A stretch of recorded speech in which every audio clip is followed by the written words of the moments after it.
You know, like this is what it would be like if he had, you know, a normal life. This is like him going to school. This is him going on his first date. You know, all these like really nice things that Kevin didn't really get to do. So it's actually quite pleasant. And then you'll have a couple with the other guys. And then it's rough again. Mangina. Okay, next question. Thank you. Yo. Hi again. Hi. If all the supernatural world were in the Hunger Games, who would win the Hunger Games? If we were all in the Hunger Games, who would win? I mean, look at him. He took down Jared. He can take down Thor. Jared can take down Thor, and then he took down Jared. Therefore, I mean, if you go that way, I don't know. In that kind of a situation, you know, maybe I would be in the process of taking down Jared, and then Felicia would jump out of the bushes and stab me in the back. You know, sure, that's the way I work. I'm just saying, you never know. There's it really comes down to grittiness. You know, I might say Mark might win because he'd just like hide and wait till everyone takes everyone else out, and then he'd just come in and he'd try to do this, and then it wouldn't work. And That's what Mark would do. He'd like walk. He'd just pose. Come on. He would. I don't know, that's a good question. That is a good question. We should just try it and see. We should just do it. One day, just supernatural boxing. I know I would die easily. I'm just telling you, I am useless outdoors. I'm useless physically. Unless video games or quippy Twitter come into play and murdering other people, I would be dead in a second. If this was a game, that would be your weapon. My weapon would be my wit. My wit? Yeah. Okay. You would wit your opponents to death. That does not work in the Hunger Games. Maybe you convince them to kill themselves. Oh God, you're so depressing today. Next question. No, that's a victory for you. Like if you just talk to me, I'm like, you're right, Felicia. There's no point for me to win this Hunger Games. I would rather just die. Okay, yeah, you're right. That is depressing. I'm sorry. I like your dress. That is really nice dress. I said it first. And I was reinforcing. And do you think Get in there, Grayson. Yeah, come on, Grayson. Beautiful dress. There you go.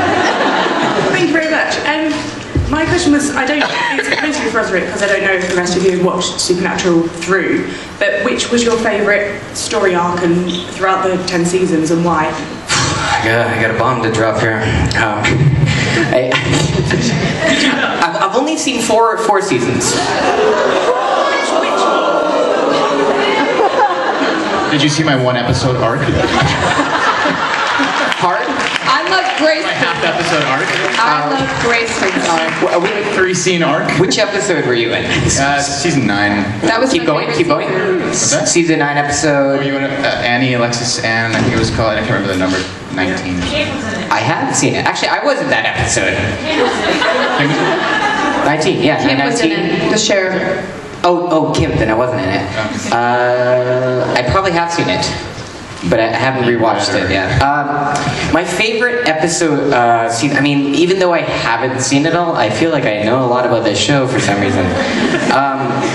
My favorite arc so far has been Demon Dean, but I really wish they let him be Demon Dean a little bit longer. I know they probably wanted to change him before the 200th episode so they can do the next one, but yeah, I was hoping for at least half a season. My favorite episodes are the ones that are like the trick episodes. Like the Groundhog Day episode is my favorite of all time, where Dean dies over and over and over again. It's like the most cleverly written episode, and I love it so much. I love when the show gets weird like that, but that's just me. Like there are people online who are like, oh, I hate these whimsical I hate, you know. Felicia, that was a real big downer. Your favorite episode is when Dean dies all the time. Like, you're just bringing this He panel comes down. back to life. I get to see him come to life over and over. Yeah. Yeah, it's a really good episode. It's really well written. Actually, that's a lot of and people's favorite episode. Is that Lazarus Rising? No? Swan Song? Oh, Mystery Spot. God, Yeah. there's so many episodes where he dies a lot. I know. It's kind of a thing. You'd think that if you die, you come back. How many times has Dean died? Couple. It's in the hundreds for Dean, right? Jeez. Okay. All right. Next question. Hi again. The question is for all of you. Would you like to play in some of the new superheroes show? Yes. Yes. Which one? Like the superhero TV shows? TV shows or the movies? I mean, yes to TV both. show or movies? Okay. You go- sorry. No, go, go, go. Felicia, please. Go. No. Okay, Grace.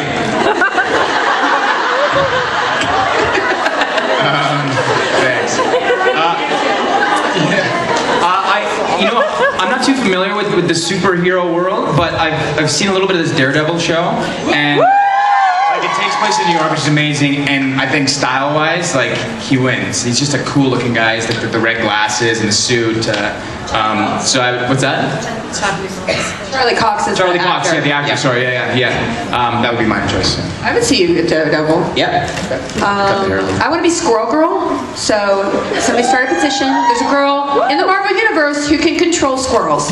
And she has a pet squirrel, and the only thing she could do is make squirrels charge people. Very threatening. And I really, she look looks good. like me because I have this, see? I mean, I am a squirrel, a human squirrel. Other than that, if I was going to be cast in a show, I want to be on Agent Carter because I look really good. I need a job, so Agent Carter, call me. I have a lot. If I was just cast as any character in any show right now, I mean, I'll stick with the CW because I for some reason like a lot of their shows. The Flash, I would love to be The Flash. And he shoots in Vancouver, and it's just another reason for me to be home. The Atom as well, they're doing it. There's an Asian Atom version, Ryan Choi, that would be cool. And also, along those lines, Iron Fist. Oh, yeah. Which is one of the foursome. I know he's a white dude, but if they're ever gonna... Well, you can... But I still want to be there. I mean, if they do a Spider-Man TV show... You'd be really good Spider-Man. Alternate universe. Objectively. Yeah, welcome. I want to play Mary Jane. This is our last question. Those I redheads, want yeah. to thank everybody for coming here and just being so lovely and interacting with us. It's been such a pleasure to see this family and community and still feel a part of it. And going forward, thank you. Yeah, thank you guys. I'm new to the JIB6 and Supernatural family, so thank you for welcoming me with open arms, and I feel so fortunate and lucky to be a part of this now, and hopefully I can come back and meet you again. Thank you. Yeah, this is the first convention where I've actually felt a little bit, exhausted. But it's like, these moments here, being here, seeing everyone in the room that's here to meet you. It's, this is why. This is why. So thank you so much for your hospitality, your graciousness. It really does, really does make our year. This is a very special con, and we're so lucky to come here and experience it with you. So thank you so much. Yeah, and thank you to all the people, the volunteers, and all the staff who make our world so much easier. Last question. Hi. So this is for all of you. It's going to take a little while to explain. Okay. One of my favorite moments in Supernatural was when Charlie was reading The Hobbit to her mum. My dad used to read The Hobbit to me as a bedtime story, so it touched a bit of my childhood. With that in mind, is there any moment in any show that's touched your childhood? That's a beautiful question. Thank you. You're holding a man. I'm holding a dean blush, yes. Okay.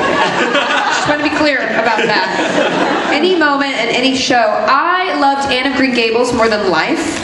And if anybody's seen the Anne of Green Gables miniseries, I met Megan Follows once and I started crying because she was Anne to me, and I always thought that because she was odd and lonely and found a family to embrace her, that really inspired me to embrace who I am too, and make my hair redder. So that would... That's a tough one. Do you have something? I do, if you want to thank you. Go for it. My favorite movie of all time is Stand By Me. It's Great choice. my parents got that for me when I was really young, and when those guys seemed like they were older than me. And so it's funny as I age, looking back on it now, seeing them as like babies. And it's amazing the performances they gave. But On another note, like I grew up in a beautiful small island. It was very rural, like the boys in the show, in the movie, and I had 3 really close buddies, and we would always go on little adventures somewhere on the island, you know, build a tree fort, go to the beach, build a beach fire, whatever it was, and we didn't search for dead bodies, that wasn't a really thing, but, so yeah, I've seen that movie more than any other movie, and it's always a nostalgic feeling to go back and watch it. You know, I didn't really watch a lot of stuff when I was a kid. We had a TV, but what my parents allowed me to watch was very limited, and most of it was like really happy-go-lucky cartoons or like Jean-Claude Van Damme, Jackie Chan action movies. And so that's what I grew up on, and none of those things really, you know, has that moment, but I mean, honestly, it's the stories that my mom has told me about their lives that really stick to me more than anything. Like one of my favorite dad stories, and it was really depressing as a kid, and it probably, I used to, maybe it's because these stories that I'm the exact opposite of my brothers, and I hated spending money. You know, I just didn't want to take anything from my dad. So my dad grew up both my parents were pretty poor growing up, and my dad has 7 siblings. And he was telling me, you know, his parents saved up like a month, and each one of them got a piece of candy. And my dad, he was like 8 maybe. He accidentally swallowed it. So he didn't get to taste it, and he was, you know, he's crying, and then his older sister, you know, gave him hers, and it's just like those stories that just really touch me, and so those little bits and pieces that really stick with me more than anything I've ever seen. Thank you very much. Thank you guys. It's been a great panel. We'll see you later. Bye. Thank you guys. Thank you for being so friendly with us. Thank you.